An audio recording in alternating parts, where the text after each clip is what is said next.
Bismillahirrahmanirrahim. Makanya saya sering mendengar keluh kesah orang-orang yang haji dan umrah tatkala di Madinah. Mereka datang, Ustaz, kita ini bermadzhab Syafi'i Ustaz. Terus repotnya Ustaz, kalau kita tawaf kita pasti nyentuh wanita yang bukan mahram kita. Dan dalam madzhab Syafi'i menyentuh wanita batal hukumnya. Wah repot Ustaz, kalau kita tawaf orang lagi rame batal lagi, gimana cara tawaf? Padahal kalau batal wudu, tawaf tidak sah menurut empat madzhab. Mereka bingung. Sampai akhirnya ada yang memberi caranya kamu merubah madhabmu tatkala itu karena darurat. Dia benar ini difatwakan. Sampai ada niat, aku berniat untuk merubah madhabku dari madhab Syafi'i kepada madhab Maliki sementara. Sampai diniatkan. Sehingga ada yang mengatakan caranya kamu wudunya sudah wudu model Maliki, jangan wudu Syafi'i. Wudu Syafi'i kan cuma gini-gini katanya. Wudu Maliki harus dirubah. Kenapa? Supaya pembatal wudunya juga pembatal wudu Maliki. Nah, menurut Imam Malik menyentuh wanita itu tidak membatalkan apa? Wudu. Nah, kamu jangan wudu dengan madhab Syafi'i. Wudulah dengan madhab apa? Malik. Sampai timbul fatwa seperti ini. Apakah Imam Syafi'i pernah mengajarkan kalau kamu kepepet rubah madhabmu? Tidak ada juga.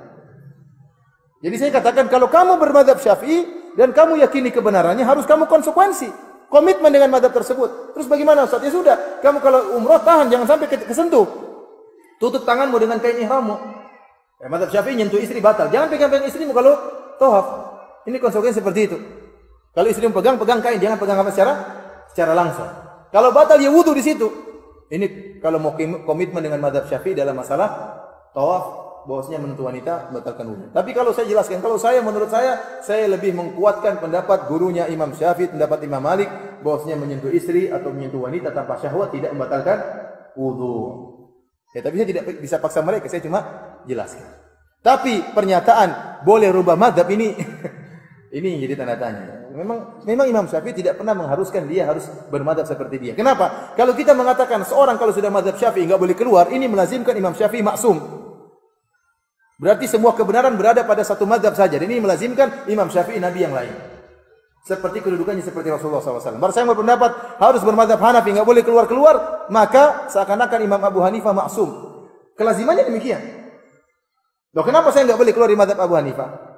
Kalau kamu keluar kamu sesat, berarti Abu Hanifah tidak boleh diselisih, berarti dia maksum, sama seperti Rasulullah sallallahu alaihi wasallam. Dan ini tidak pernah dinyatakan oleh para imam. Mereka sendiri tidak pernah mengajak orang untuk bermadhab dengan madhab dia. Mereka hanya mengajarkan sebagai guru dan banyak yang mengikuti. Tidak pernah mereka mengajarkan untuk taklid kepada mereka. Tapi para hadirin dan hadirat yang dirahmati oleh Allah Subhanahu wa taala, dari sini kita simpulkan bahwasanya bermadhab itu tidak harus. Namun kita boleh bermadhab, dan itu di antara cara mudah belajar agama dengan bermadhab, ya karena metodenya sudah jelas, ya aturannya sudah jelas, dan pernyataan tidak boleh bermadhab juga adalah pernyataan yang keliru. Terkadang muncul dari orang-orang yang baru ngaji kemudian mengatakan tidak boleh bermadhab, ini juga suatu kekeliruan. Ya. Kenapa? Bagaimanapun seorang dia pasti bermadhab. Karena bermadhab secara gampangannya kita katakan berguru.